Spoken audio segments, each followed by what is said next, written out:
I think, well, I would just say one point, that one of the most difficult points about dialogue is to have a dialogue among scientists, because the reason is very simple, that scientists tend to think of their views as truth, and therefore there's nothing really to dialogue about. You don't think of suspending your assumptions. So I've always had the fantasy of a dialogue among scientists, if we could establish that. And then going on from there, we ought to have a dialogue of these science, art, and spirituality, which would be even harder. But I think that would be a kind of dialogue which would would begin the change of our culture.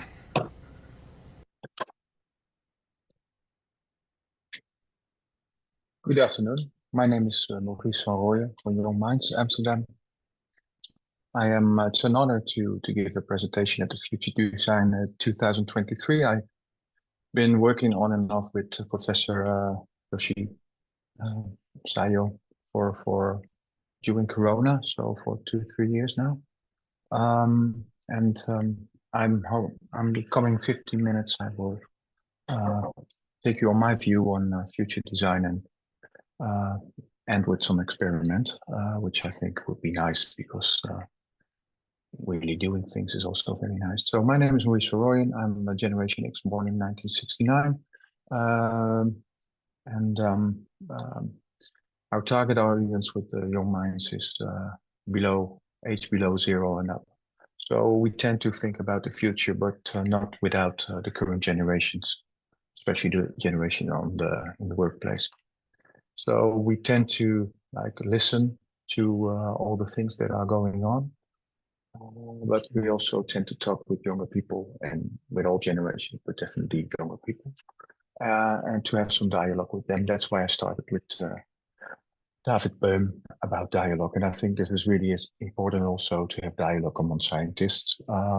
And also he's given kind of a warning, which I like also because I'm not a scientist. So being with that, the tone is set, I may say. I really believe that growth has its seasons. First it comes spring and then summer and then fall and winter, and then we get spring and summer again. And that's actually a quote by Jerzy Kosinski from his fantastic book Being, which later is filmed with Peter Sellers. And I believe so that the generations are also in a kind of season. So we have the silent generation who were born 1925 till 1945. So they had experienced 2 wars, and actually my focus or our focus is on the 4 other generations in the workspace. I already told you. So that's the generation baby boom, also known nowadays as OK Boomer. They're born 1945 to 1960. And from 1961 to 1980, there's the Generation X, the generation I'm from, and we're actually in the autumn of our lives. The baby boomers are in the winter of their lives. I am in the autumn of my life. Autumn leaves, right? So, and millennials, they're the most spoken about generation. They're born in 1981 till 1995. There's a lot about those generation where I come back on later. I'm not going into generation equality specifically. I don't have the time for that, but I just kind of get too into it according to future design. So, and then we have the Generation Z.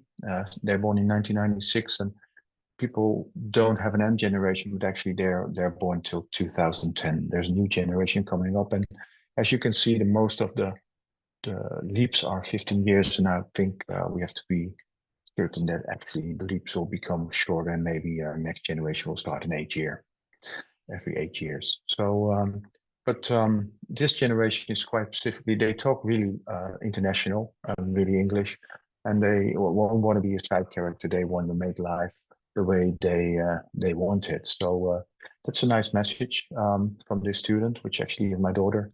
I asked her to give some response on that, and it's quite known for them to look like this on live. Also, they look inside their outbox.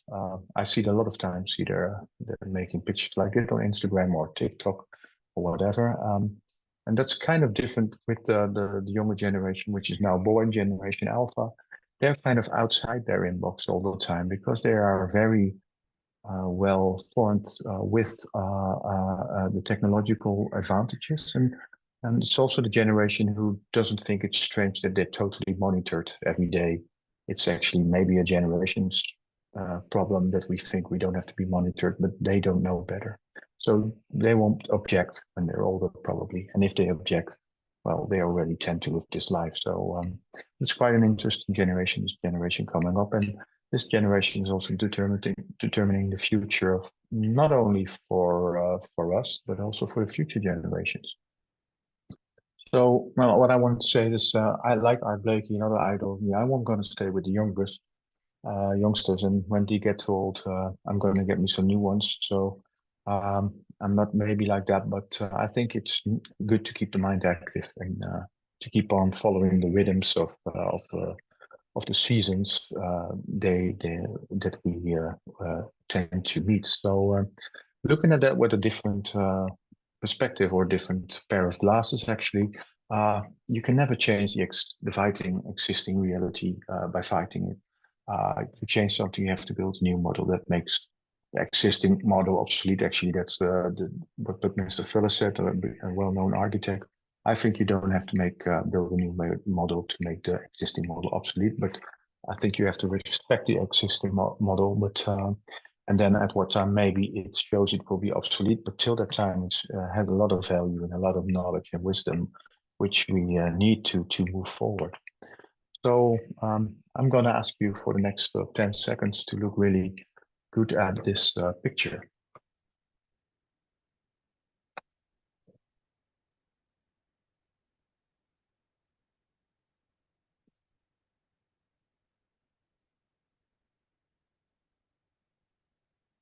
Maybe you've seen faces, maybe you've seen younger people, maybe you've seen older people, maybe you see someone who doesn't have a face painted, maybe you see knives, you see woods. What you actually see is a tale from Congo Tales, and it's called Father Bosco, and the photograph is made by a Dutch photographer, Peter Henkert. And it actually shows a generational conflict.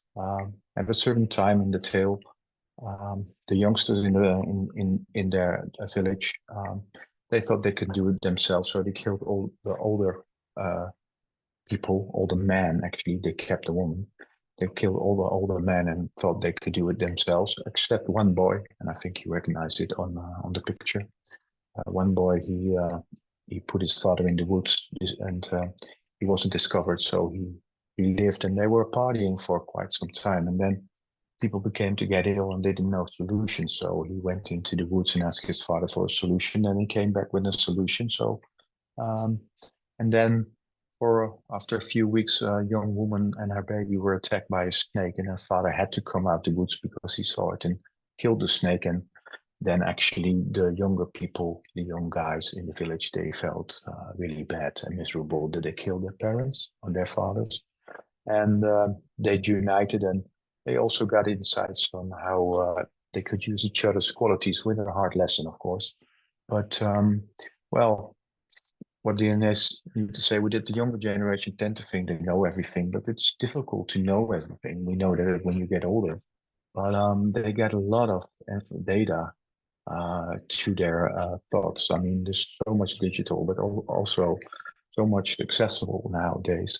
They got a lot of data, which they don't actually know what to do with, but they got a lot of data. So Generation Z, you see them sitting here, they get a lot of data and a lot of things. You don't know kind of what to do with it. And to make data information, you have to take out really the things you think you need. I mean, the things that light up in your field. And well, the millennials are quite good in that. They're quite of an egocentric generation, but they also tend to know really what they want, or maybe better what they don't want. And that gives them the view like here. So, and then we of course have connecting the dots, and that's actually a valuable quality of Generation X. It's actually Generation X. They're the generation you know is missing. Someone is missing. If it's not there, it's they always connecting. They always know the things you don't want to know until you want to know them, and that's quite a valuable generation. I'm not saying that because I'm the generation, but I see it all around me. It's really kind of connecting the dots.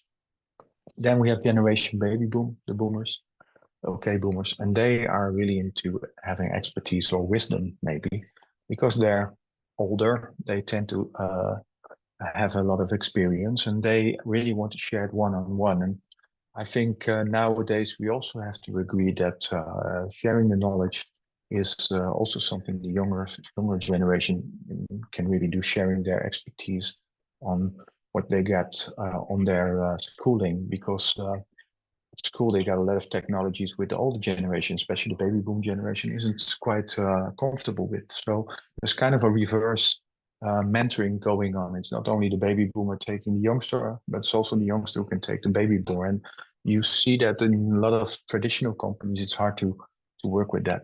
So wisdom or expertise is actually repressed by knowledge, which is repressed by information, which exists of pieces of data. And you see that now data seems to be the most important thing you want to get, but nobody knows how to make things out of it. And this is actually a quote from Ian McGilchrist.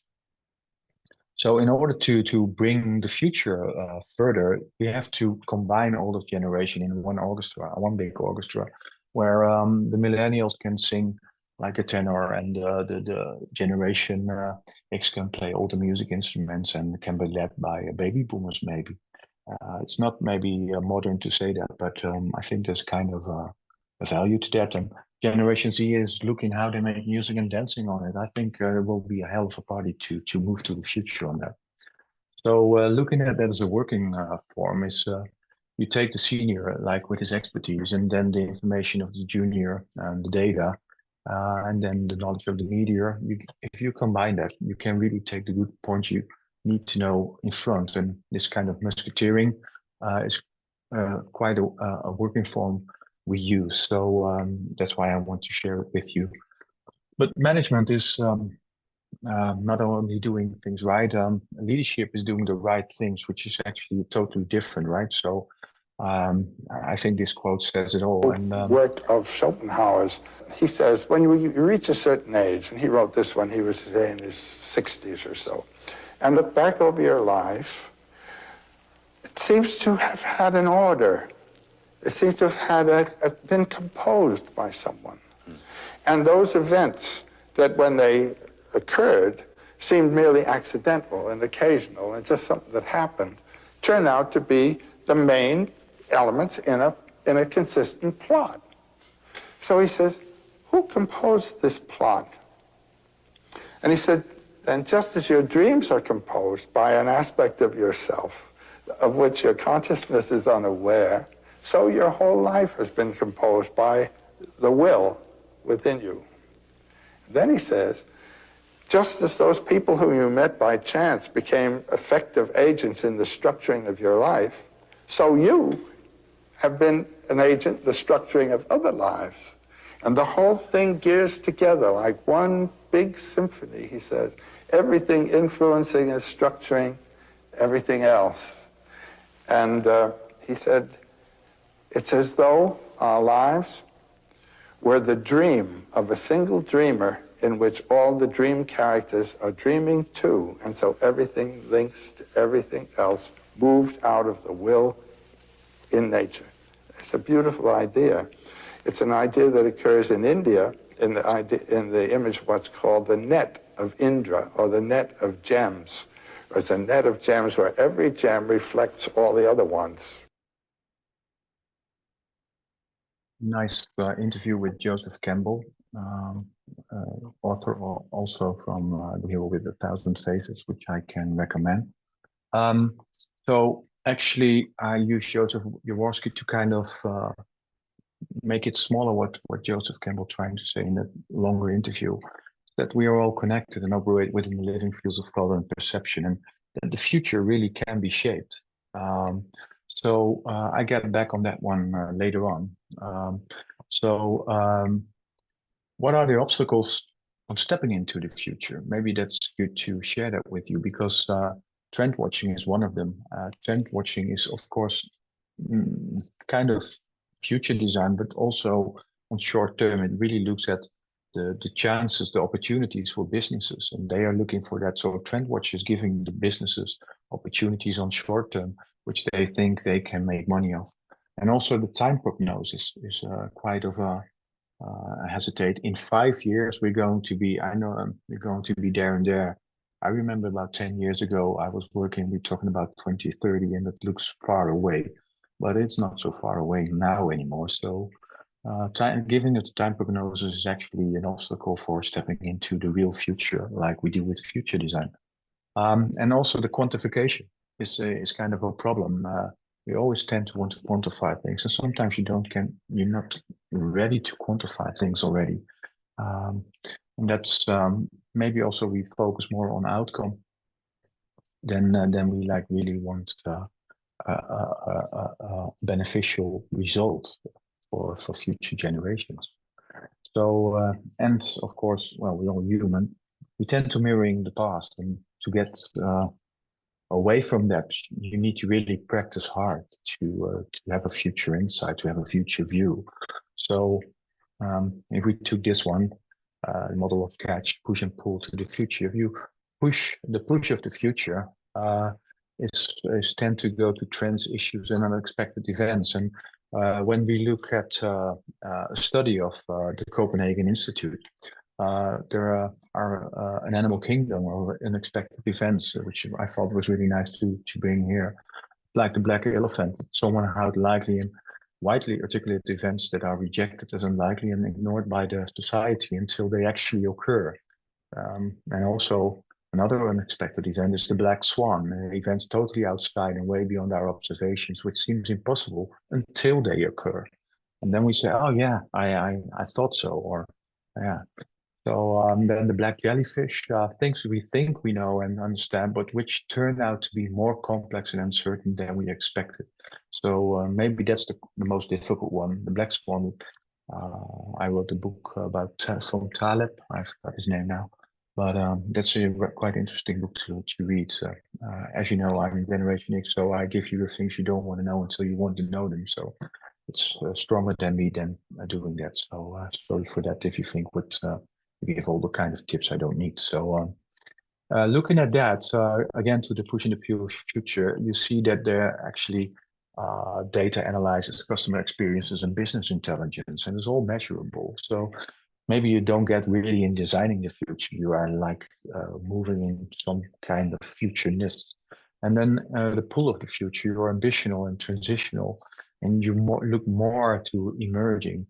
And it has three movements, like multi-perspective, transitional, emerging. And if we look at that, it's actually the blind spot in leadership, right? You want to go normally from idea to action.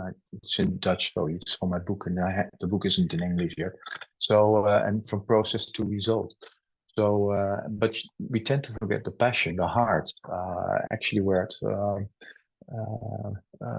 what we were talking about earlier with Joseph Campbell, we tend to forget our passion. So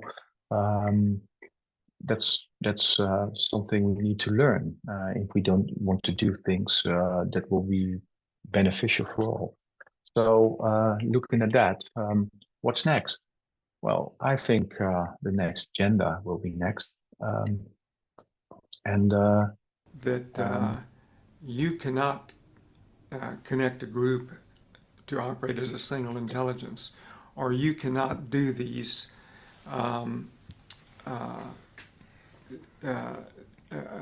create success in these kind of processes that I was undertaking if you have people working with you who have not taken that hard work. So it's the core of the learning for me. This was Joseph Jaworski, for people who don't know him. A good tip. One of for my inspiring books was Synchronicity from Joseph Jaworski, and I was fortunate to meet him afterwards and do dialogue with him. Was a very extraordinary human being to meet. So, well, maybe we have to step into the current together. Thinking about that, a question, what are you touching with your left pinky at the moment? What are you touching with your left pinky at the moment? And how are you sitting here? How are you feeling? How are you in your chair? What do you experience? And what's the time actually? Here it's around 11 o'clock in the evening.